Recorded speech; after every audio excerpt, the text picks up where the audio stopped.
Hello, everybody. Happy Monday afternoon. Hope yours is going well. We've got another Seahawks video to get to today, but first I want to give a shout out to all my subscribers, and special tip of the cap goes to the channel members, especially elite channel members Brendon, Mikel, Hasher for MVP, VGK Tiger 75, Ryguy, Salacious, Crumb, Brendan Nelson's Haircut, TlVlO, ItsHoof, The Reno, 12th Man, and Austin Roberts.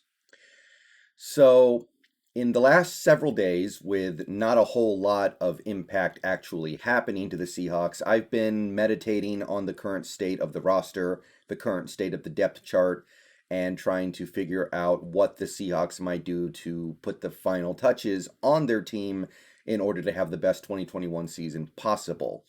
And in this video, I'm going to discuss one of the things that has kind of come to my mind recently, and I'm going to be asking a simple question, and hopefully I'll have a lot of viewers willing to answer this simple question in the comments. And it has to do, again, with roster construction and what we might do in the last couple months of the offseason to fill final needs. So without further ado, let's go over to the depth chart as it stands right now, the way I see it. And this is the offense. So let's talk about how we can finish off filling out this offense. So I have spent a lot of time in recent days. Last week, I spent 3 whole days talking about the wide receivers that the Seahawks could add to this team, because I think it's very clear that as of right now, we need another wide receiver. Metcalf is great and awesome and everything we could ask for, obviously. Tyler Lockett is still very good. I have some reservations about him going forward, but he is a very good player still. And that's kind of where it ends, isn't it? I mean, Freddie Swain had an okay rookie year, I guess, and some people are excited for him. And, I'll give you this. I think Freddie Swain can fit in very well in this new offense because of his skill set, but do you really want Freddie Swain to be a pivotal part of the 2021 season? I don't know if I do. Because one thing that I've been saying for a while, and I stand by this, is that the number 3 receiver is an integral part of Shane Waldron's offense, or it will be. And if somebody up here gets hurt, then we're going to Penny Hart and Aaron Fuller and John Ursua, I guess, and Cody Thompson, and it's not good. I don't like it. I don't like where that goes. That goes to a very dark and unfortunate place very quickly. So I've been kind of pounding the drum to add another good receiver in free agency or the draft. However, after thinking about it for a little bit, I was kind of coming around to the idea of maybe addressing this issue in another way. What if, instead of adding another wide receiver, we compensated for the lack of receiver talent by adding another tight end? And if you take a look at our tight end depth chart, we have Gerald Everett, who we just brought in, who is clearly a capable number 1 tight end in the NFL based off what he's done so far in his career.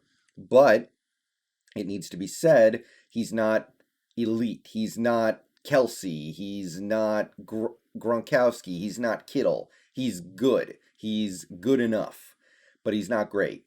And then we have Will Dissly, who I've praised before in this space as a capable number 2 tight end, a good blocker who can catch the occasional pass in the flat and has good hands, but he's not a dynamic playmaker, especially not now. If Will Dissly was ever going to be a dynamic playmaker, he certainly won't be now after the 2 major injuries he's had.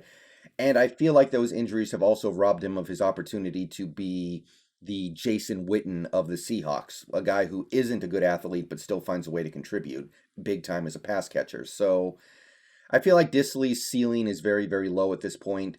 So he is an adequate number 2 tight end right now in the NFL. And then you have Colby Parkinson, who some people kind of like. I kind of like him too, but he hasn't done anything yet.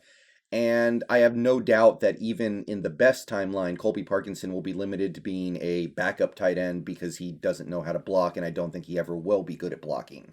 So this tight end room is adequate, but what if we made it great? What if we made it one of the best tight end groups in the league? And what if we decided instead of getting 3 premier receivers, we would get 2 premier tight ends, and then just run 2 tight end sets a lot with Gerald Everett and tight end X, with Dissly and Colby being the permanent backups? Could we address this issue like that? That way, you could most of the time, if you want to, keep two wide receivers on the field on most plays and stick to two tight ends and one running back to fill out the rest of the formation. So, I did a little bit of research into Shane Waldron's offense when he was with the Rams. I know it was McVay's offense, but Waldron learned from McVay, so there's got to be something here. So let's go through the 3 years where Shane Waldron was the passing game coordinator for the Rams. 2018, this is the year the Rams went to the Super Bowl. They ran 1,256 plays total on offense, and almost every play they ran was with 3 or more receivers on the field. Almost 90%, actually. 1,125 plays, they had 3 or more wide receivers on the field. As for number of plays they ran with 2 or more tight ends on the field, that was only 10.5%, 132. It was something that they used, I wouldn't say rarely, but it wasn't particularly common, now was it? So this year, they pretty much exclusively ran three receiver sets. As for who their third receiver was, half the season it was Cooper Kupp. He got hurt and missed a bunch of games, but when he played, he was the number 3 receiver, and he started every game he played. Over 435 snaps, 55 targets, 40 catches, 566 yards, 6 touchdowns.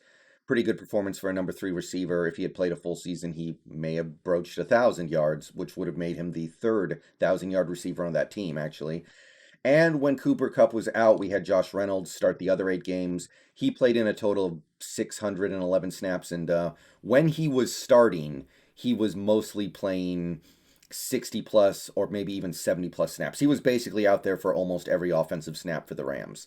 He was targeted 53 times, caught 29 passes for 402 yards and 5 touchdowns. So you can clearly see how much the Rams used their number 3 receiver. And when I say number 3 receiver, I do want to stress I mean the number 3 option in the offense. They targeted the number 3 receiver almost 110 times, and he had almost 70 receptions for almost 1,000 yards and 11 touchdowns. Now, tight end wise, it was pretty straightforwardly a one tight end offense most of the time. Tyler Higbee started all 16 games and played almost 800 snaps, so almost 50 snaps a game. He was mostly a blocker, however. He only was targeted 34 times for 24 catches, almost 300 yards and 2 touchdowns. Gerald Everett, the backup tight end, usually played either as a receiver, which is one interesting wrinkle that we'll talk about in a minute, but when he did line up as a tight end, for the most part, it was when Higbee was not on the field. He played almost 400 snaps, but he was targeted in the pass game far more. He had 50 targets on just 380 snaps, which is a really high percentage. 33 catches, 320 yards, 3 touchdowns. So interesting makeup here. The primary tight end in the offense this year was mostly a blocker, and the backup tight end was the guy who was used as much more of a receiving threat despite not playing nearly as much. All right, let's go to 2019 now. Okay, the Rams ran far fewer plays this year, 1,049. As for their formation splits, this is kind of interesting. They ran 3+ receivers only 77.5% of the time. So it went down by about 12 percentage points. 813 plays with 3 or more receivers. As for how often they ran with 2 or more tight ends on the field, that more than doubled to 22.5%. So they started using 2 tight end sets a lot more. And when I say 2 tight ends, I want to be clear, I do mean 2 tight ends lined up tight. As for who their number 3 receiver was, for most of the year it was Brandon Cooks. He started 14 games, played in just over 700 snaps, was targeted 72 times, had 42 catches, 583 yards, and 2 touchdowns. So they still used the number 3 receiver a lot. Josh Reynolds came in a little bit for Cooks when Cooks missed 2 games.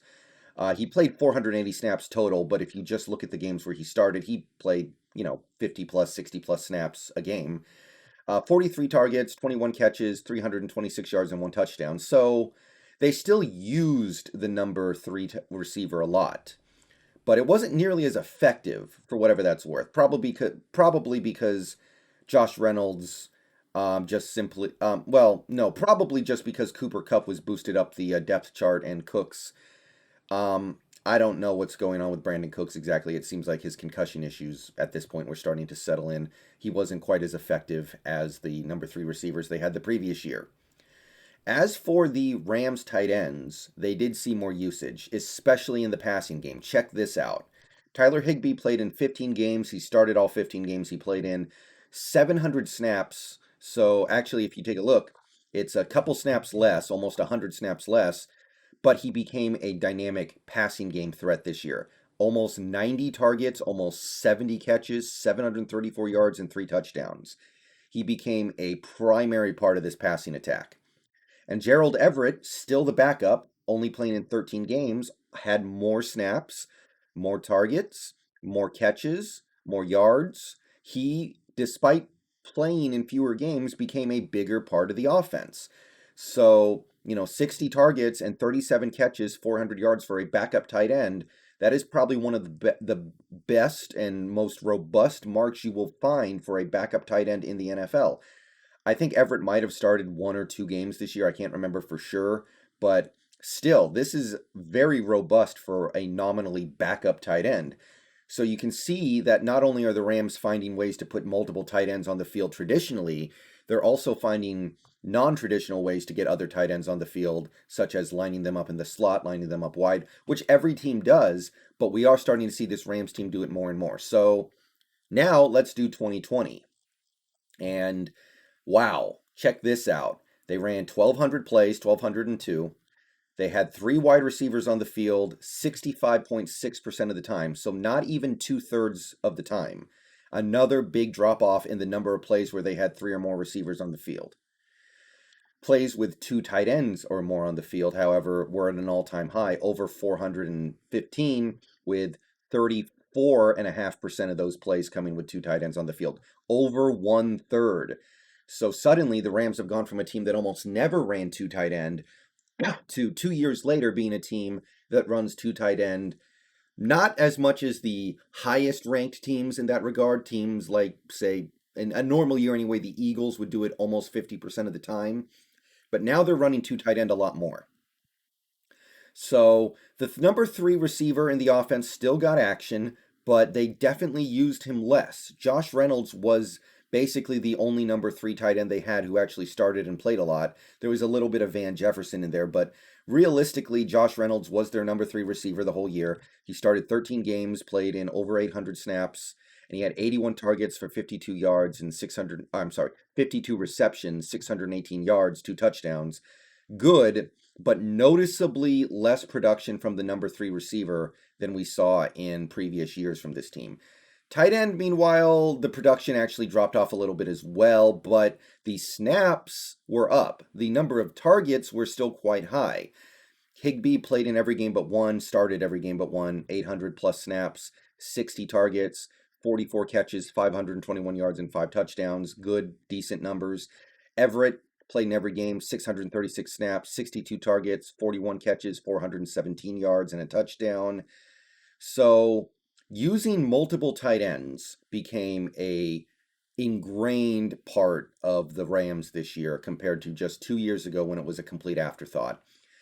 And as for how they got those receivers on the tight ends on the field, they were a little creative with it. If you take a look at their pre-snap lineup data, Higbee lined up tight about 72% of the time. So most of the time he lined up tight. He would line up in the slot on 12.3% of the plays. He would line up outside a little less than 6% of the time. And he lined up in the backfield once or twice. Gerald Everett was used a little more flexibly. He lined up tight on only 60% of his plays. He would line up in the slot about 15% of the time. Outside 10% of the time, and in the backfield a little more than 5% of the time. So the Rams would line up a tight end at wide receiver on over 20% of their plays, close to 25 or 30% of their plays if you added it all up. I mean, you can do the math here and you can see that Higbee lined up outside on about 18% of his snaps, and Everett did it on about 24 or 25% of his snaps. So they did do some creative stuff there, but there were a ton of snaps where they would just have 2 tight ends. So it seems like the McVay offense in Los Angeles gravitated away from having 3 receivers on the field all the time and started doing more 2 tight ends on the field instead, because usually it's one or the other. With very rare exception, it's going to be one or the other. So could we perhaps mitigate our receiver depth problems by adding a tight end, giving Waldron, who learned under this system, a second dynamic tight end, somebody who can go make big plays, someone better than a Will Dissly when it comes to this stuff? Because I'm going to start getting into this tomorrow, but there are some very appealing tight ends the Seahawks will have the option to take in this draft. There are some guys I really like, some guys who I think make a lot of sense. And what if we decided to take one of those guys instead of adding another receiver? What do you think? Let me know what you think in the comments. Does this make sense to you? Is this an option that you would pursue if you're the Seahawks? How would you address the pass catcher problem the Seahawks have right now, as I'm currently labeling it? Let me know. I'm going to get out of here. See you guys in stream later. Peace out. Go Hawks. How would you guys do it? Another tight end or another receiver? Peace. Let me know.